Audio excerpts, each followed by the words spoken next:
Hi, so in this video we're going to create a YSI 400 temperature simulator. And then we're going to go through how to manually create indications for different temperatures on your simulator. Now on the exact same board, you can actually create a YSI 400, YSI 700 temperature simulator. Now if you're going to go through this video for how to create the YSI 400 simulator, you're going to have to later go and desolder one of the components on the board to create the combination simulator. So if you want to skip to the YSI 400 700 temperature simulator video, you could do that and that avoids the desoldering. However, if you want to go ahead and work through the entire video series, you want to learn how to desolder components, then we're going to go ahead and build this YSI 400 temperature simulator, and then I'm going to show you how to desolder it in another video. So let's get going. All right, and so in this video, I'm going to show you how to assemble the temperature simulator for the YSI 400 only simulator. Now to do that, you don't actually need all the parts that you're given in your kit, so you can go ahead and remove these parts for now. You're not going to need them right now. With the components that we do have, we have our input jack, our 2 toggle switches, our 2K potentiometer, and our 1K potentiometer right here. We're going to go ahead and solder those up. So the 1K potentiometer is going to go in this spot right here, our input jack over here, our 2K potentiometer in the labeled spot location right there, and then our 2 toggle switches are going to go right there. Now, word of caution before you start this, if you don't want to build the YSI 400 only temperature simulator, that's fine. You can go ahead and jump to the YSI 400, YSI 700 combination temperature simulator. I like to start with the smallest components first, which means I like to take our toggle switches and we're going to get those soldered up. You don't really have to worry too much about orientation with these components. Apart from our input jack, we do want our input jack to be in that orientation right there. So let's go ahead and solder these up. Now, quick note, when you go ahead and solder on your main potentiometer here in the center, you don't actually have to solder onto these 2 pins right here. Those are really just for mechanical stability. All you need to do is solder on these 3 pins right here in the pads so that it actually is easier to desolder later on when we go to desolder this. One of the reasons I created it this way is so that students could get a chance to practice desoldering and rework skills. And just finish these up real quick. All right, so your board should look something like this when you're done. Let's go ahead and test it out. All right, so before we go ahead and hook this up to our patient monitor, we do need to do one thing, and that's create our first set point or calibration point. And if you look for the YSI 400 simulator, we want TP1 and ground to be at 1200 ohms.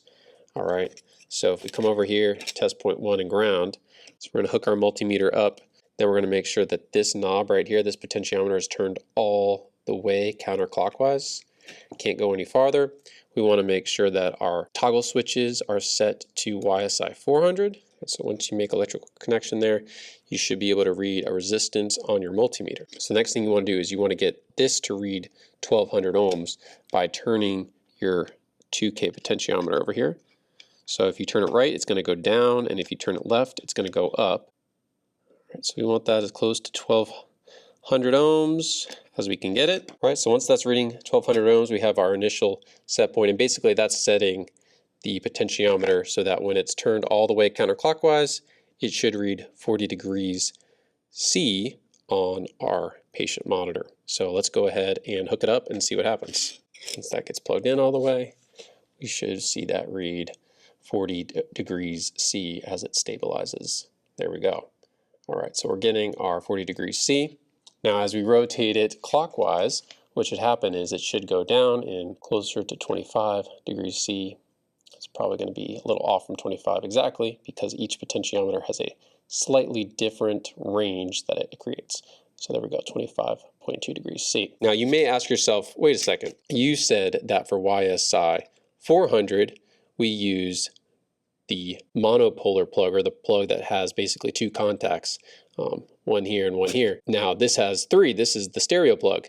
So what's the deal? Instead of having to have 2 separate types of cables, what we're doing is we're using one of these toggle switches to basically make both of these connected to create a short between these 2 different rings on our plug. So that's why that's happening and why we're able to get away with using just one type of plug. Of course, you could go ahead and use a more traditional YSI 400 plug. You're not going to see any difference though in the measurement so long as that toggle switch is properly set up. So next, we're going to manually mark key locations on our temperature simulator. We're going to use our YSI 400 tables to identify these 4 key values: 2252 ohms, 1815 ohms, 1471 ohms, and 1200 ohms.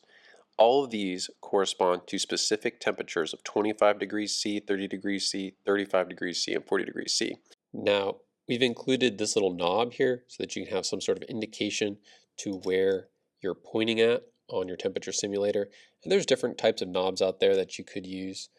So we're going to line it up so that the knob, you can see the notch there, right?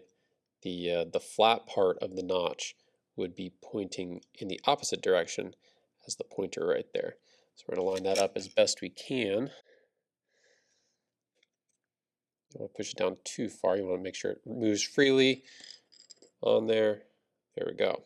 Once you get your knob on there, we're ready to start taking some measurements. So we're obviously measuring resistance, and we're going to start out looking for the resistance value of 2252, which should be near the end of your potentiometer's range. You may need to change the set point of your 2K potentiometer right there if you're unable to get there. Looks like I'm just at the edge there, and that's just going to depend on your potentiometer's total range. Some are going to be able to get there or not without modifying your potentiometer right there. Now, once you have that value set, you want to move this as far as you can clockwise without changing that value, and that's because there's a dead zone on your potentiometer. So once you start seeing that change rapidly, oh, there we go, right about there. Okay, so now what we can go ahead and do is mark this location on our temperature simulator, right? Making sure to align. You want to make sure you're careful to align with that indicator right there where you're at right now. We know that this is supposed to read 25 degrees C, and we could make a notation of the resistance there if we wanted to. I'll do it for this first one. So we know at this location, this should read 25 degrees C, which is 2,252 ohms. So now we're going to document our other resistance values. The next one is 1815. So we're going to turn this counterclockwise until we get to 1815, or approximately thereof. It's about as close as I can get it right there. So then we're going to make note that should be 30 degrees at that location. Now we want to find 1471, and you can do this for more than 4 points. It's just using the tables, the YSI 400 tables, which is the 2252B mix. All right, so we're looking for 1471 here. So that's going to be 35 degrees C. Now last, we're looking for 1200 ohms, which if you had to move the set point here, you may not quite reach it as you turn this counterclockwise. So yeah, I'm not quite able to get all the way down to 1200. Well, it should be close enough since the 39 degrees C is at 1249. I'm close enough to the 1200 that it should be very close there to 40 degrees C. It might be off by a decimal point or two. So now this is, like I said, the manual way that you can go about this, and you can obviously have more than 4 points, but we just marked 4 key points on our temperature simulator, and now we can check it out and test it against our patient monitor. So right now it should read about 40 degrees C. And like I said, it might be off by a couple, which it is off by a little bit. And so that's expected. But as we turn it to 35 degrees C, we should see that change to 35 degrees C. Pretty good. Once again, we're going to change this to 30 degrees C. Takes a second to update. Once again, we're right at 30 degrees C. And finally, our 25 degrees C. And this one should be pretty on the money because we dialed it in there with our potentiometer set point. Yeah, see, 25 degrees C exactly. Some of the potentiometers will have enough range that you'll be able to get all those points, but I wanted to show you what can happen because that 1K potentiometer is, there's a 10% tolerance on those 1K potentiometers, and so there's a variation in how much range you can get out of them. So that's very normal for that to happen. But that's the manual way to do this. At this point, you're actually able to use this to test your patient monitor, check to see if the alarms go off, things of that nature for the YSI 400. Now we do have an alternative way to do this where we can generate graduations using a program. And so in the next video, I'm going to show you how you can generate that label for your temperature simulator. We'll have that in the next video.